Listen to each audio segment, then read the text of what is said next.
Welcome to the video lecture of Srimati Shantaben Haribhai Gajera, English Medium School.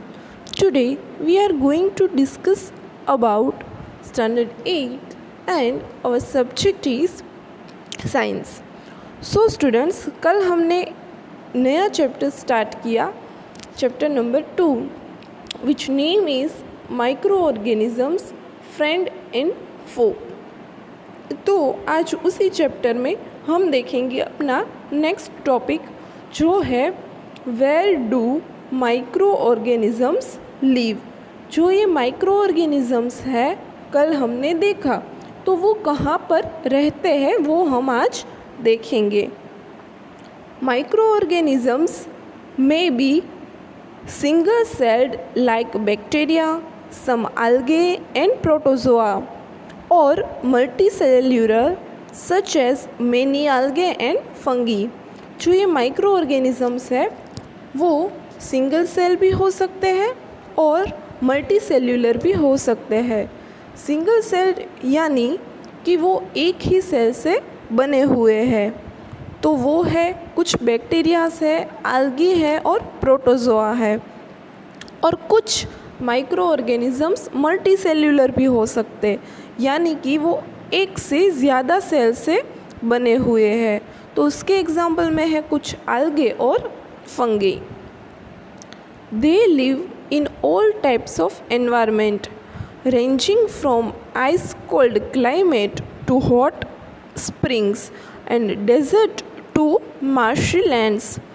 और ये जो bacteria है, fungi है, वो सभी तरह के एनवायरनमेंट में, सभी तरह के वातावरण में वो रह सकते हैं, चाहे वो बर्फ़ से ढका हुआ कोई प्रदेश हो या फिर गर्मी से उभरता कोई रेगिस्तान हो। They are also found inside the bodies of animals including humans.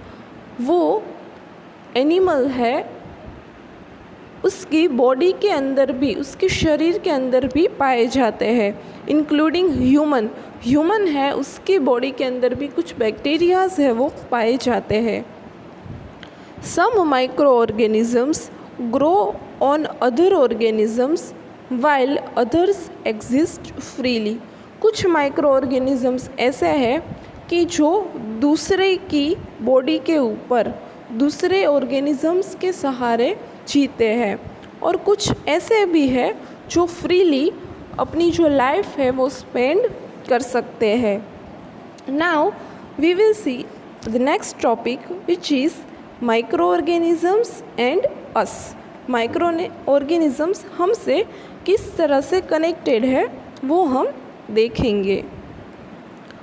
Micro organisms play an important role in our lives. जो माइक्रो ऑर्गेनिज़म्स है वो हमारी लाइफ के अंदर एक इम्पोर्टेंट रोल है वो निभाते हैं। Some of them are beneficial in many ways whereas some others are harmful and cause disease. कुछ माइक्रो ऑर्गेनिज़म्स है वो हमारे लिए फ़ायदा क्रिएट करते हैं, हमारे लिए अच्छे हैं, और कुछ माइक्रो ऑर्गेनिज़म्स है वो हमारे लिए हार्मफुल है, हमको नुकसान पहुंचा सकते हैं, और उसकी वजह से हमें कुछ डिसीज़ है, कुछ रोग है वो हो सकते हैं। Let's study about them in detail. अब उसके बारे में हम डिटेल में देखेंगे। तो सबसे पहले है फ्रेंडली माइक्रो ऑर्गेनिज़म्स। फ्रेंडली यानी कि वो माइक्रो ऑर्गेनिज़म्स जो हमारे लिए अच्छे हैं। Micro organisms are used for various purposes. ये जो माइक्रो ऑर्गेनिज़म्स हैं वो वेरियस पर्पस यानी डिफरेंट हेतु से काम में आ सकते हैं। They are used in the preparation of curd, bread and cake. ये जो माइक्रो ऑर्गेनिज़म्स है वो कर्ड यानी कि दही, ब्रेड और केक उसकी प्रिपरेशन में उसको बनाने के लिए यूज़ होते हैं। Microorganisms have been used for the production of alcohol since ages. Micro organisms का यूज़ बहुत पहले से अल्कोहल बनाने के लिए भी होता है। They are also used in cleaning up the environment. और ये जो माइक्रो ऑर्गेनिजम्स है वो एनवायरनमेंट को क्लीन करने में भी हेल्प करते हैं। फॉर एग्ज़ाम्पल, तो organic wastes like vegetable peels, remains of animals, fishes, etc. are broken down into harmless and usable substances by bacteria. Bacteria है वो जो ऑर्गेनिक वेस्ट निकलता है। ऑर्गेनिक वेस्ट में हम कह सकते हैं कि वेजिटेबल पिल्स, सब्जी है उसके छिलके हैं, और कुछ एनिमल का जो एक्सक्रीटा है तो वो है, तो उसको हार्मलेस यानी कि जो हमें नुकसान ना पहुंचाए और जो यूजेबल है उसके अंदर, वो फॉर्म के अंदर ये जो बैक्टीरिया है उसको चेंज करेंगे।